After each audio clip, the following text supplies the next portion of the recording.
Today, we are diving into a book that honestly feels like a user's manual for surviving the modern world.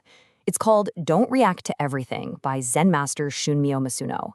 It's this incredibly simple yet powerful guide to clearing out all that mental clutter that just weighs us down. And it starts with a problem that I think every single one of us knows way too well.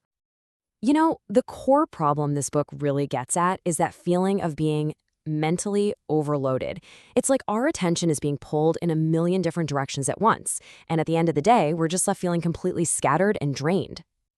Just think about it for a second. The pings from your phone, the 24/7 news cycle, the constant pressure to have an opinion on, well, everything. It feels like we're just bouncing from one reaction to the next, never really in control of our own peace of mind. But what if there's another way? This image of the dandelion is just the perfect metaphor for the book's whole message. It's all about learning what's worth holding on to, and just as importantly, what you can simply let go and let float away on the wind. And that, right there, brings us to the book's big solution, the power of letting go. Now, Masuno argues this isn't about being passive or just giving up. No. It's an active, powerful skill that modern life pretty much demands that we learn. And what I find so interesting is how he frames it. Letting go isn't some ancient, far-off philosophy. He literally calls it a modern survival skill. It's about being strategic with your most precious resource, your mental energy, so you can point it at what actually genuinely matters to you. Okay, so it is super important to clear this up. Letting go is about intentional focus. It's about protecting your peace. What it is not is apathy or laziness or just giving up on your responsibilities. The whole point is to get the wisdom to know the difference, to know what's worth your energy and what's just noise. So how do we actually do this in real life? Well, let's start with maybe the most challenging area of all, our relationships. This is where we often burn the most mental energy, trying to control things that are, frankly, uncontrollable. This one is a total game changer. I mean, how much of the frustration in our lives comes from trying to make our partner, our family, or our friends be different? Masuno's advice is simple. Just stop. The only person you ever have real control over is you. And here's the really wild part. When you shift that energy inward, when you focus on being a little calmer, a little more present, the entire dynamic of a relationship can change. And you never had to fix the other person. They just start responding to the new you. It's just a much more peaceful and honestly effective way to live. Okay, I love this next idea because it goes against everything we're normally told. We think deep connection means you have to understand someone 100%. Masuno says, forget that. Aim for 50%. Think of the pressure that takes off. You are never going to fully, 100% understand another person's inner world, and they're never going to fully get yours. And guess what? That is perfectly okay. Accepting that 30 to 50% is a fantastic connection, well, it just makes for easier, more relaxed friendships and partnerships. It's about connection, not complete mind reading. Now, this same idea of letting go is just as powerful when we turn the lens on ourselves. Because let's be real, a lot of the noise we react to doesn't come from the outside world. It comes from our own anxieties, our own regrets, and our own self-judgment. This is such a simple but totally profound way to reframe how you deal with the past. Regret is a loop, right? It's a story you just tell yourself over and over, and it has no productive ending.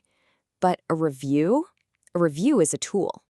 The second you switch your thinking from that emotional if only to the analytical, okay, what went wrong here? What can I actually learn? You literally transform that past failure.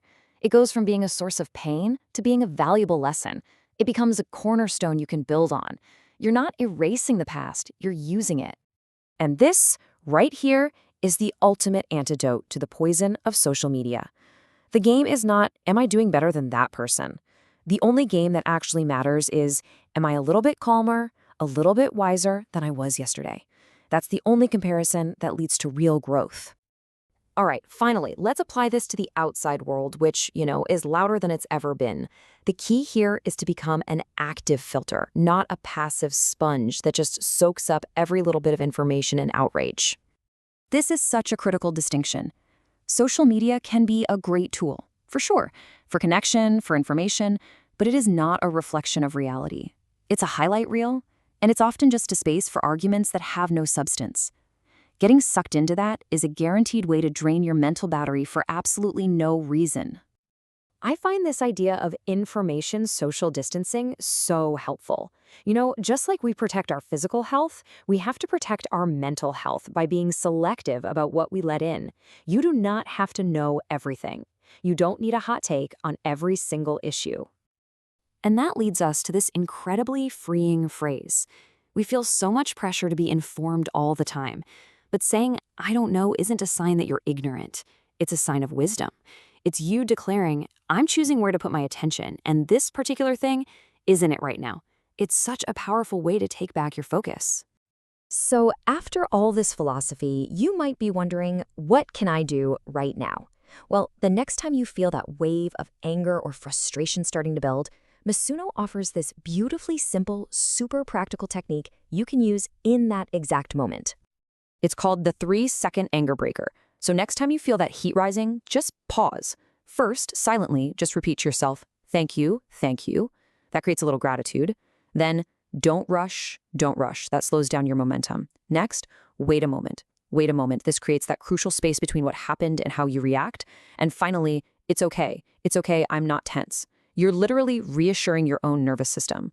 It's just a simple way to interrupt that anger pattern before it takes over. And so, we come right back to our dandelion.